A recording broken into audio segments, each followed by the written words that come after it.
Brighton started the game at an incredible pace and forced Silva into two clearances off the line before Trossard opened the scoring in the 5th minute.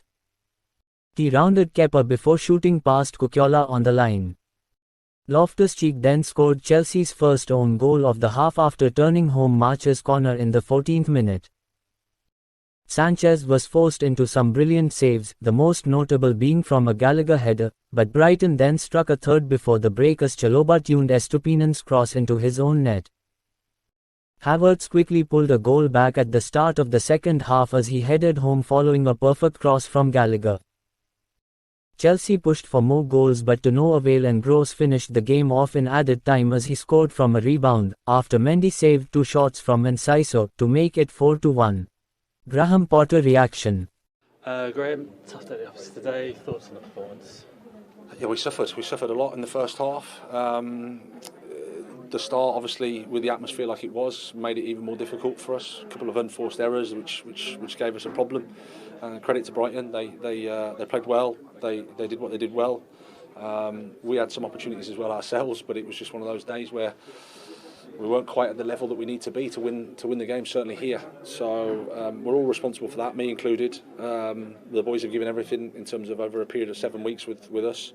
So it's a bad day, like you say, at the office when we have to dust ourselves down and go again with.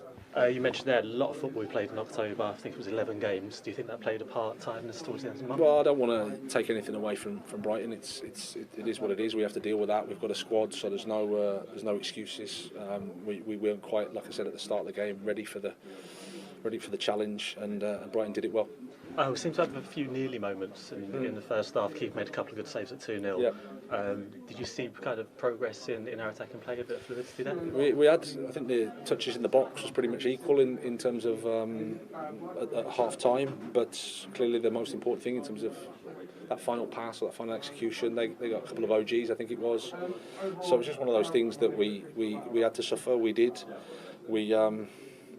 We're disappointed with the result, of course, and the performance we can do a lot better with.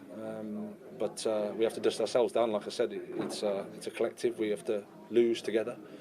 That's the way you can make progress. Better second half. Were you pleased with the way they responded in the second half? Yeah, of course. I mean, like I said, we had to win this. We had to try and win the second half. We pushed and probably left us open for the fourth one. But the boys gave everything, but at the same time we couldn't match their intensity, and that's the challenge for us. That was a challenge. The injury to Kepa, was that anything serious, or are you waiting for that? I'm just waiting. I mean, it's just his foot, I think, so he just felt something there, so I have to see.